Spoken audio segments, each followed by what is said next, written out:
Narito ko ngayon sa aking terrace at tayo ay mag-DIY installment ng ating solar operated na mga gadget kasi madalas ang brownout. Para kahit brownout makapag vlog ang person, makapag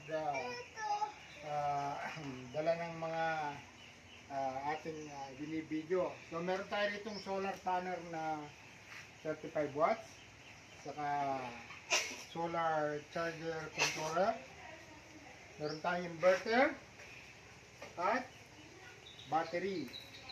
So ito yung kanyang mga wirings, ilalagay natin doon sa taas ng aking bahay at ipuconnect doon sa ating wifi in case na brownout, kasi grabing brownout dito sa amin guys.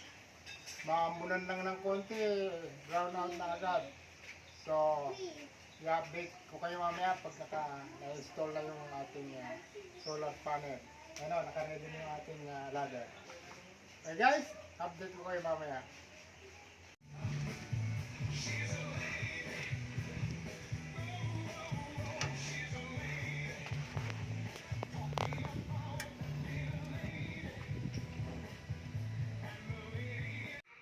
Okay guys, ito na yung update ko sa inyo sa aming vlog kanina na kami ay naglagay ng solar panel sa taas.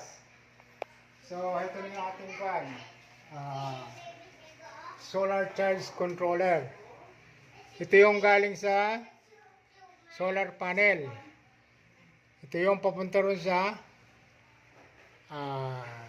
inverter battery.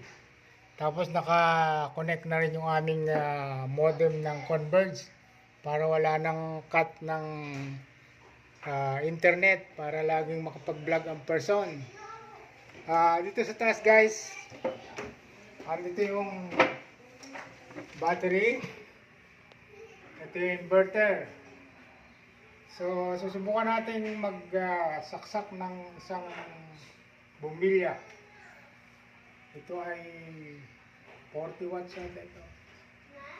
So ilalagay natin, titingnan natin kung may power.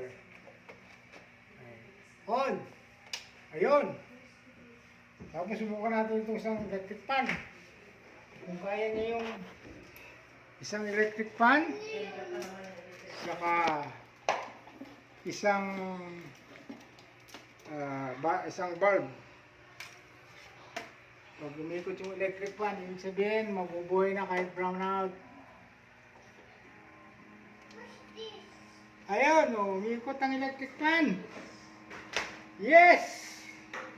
Thank you Lord! Kahit na mag-brownout ka dyan, buhay na kami ngayon. May electric fan na, may bumbilya pa, at gumagana ang aming modem ng Convert. Okay guys, yan ang aming solar operated na mga equipment.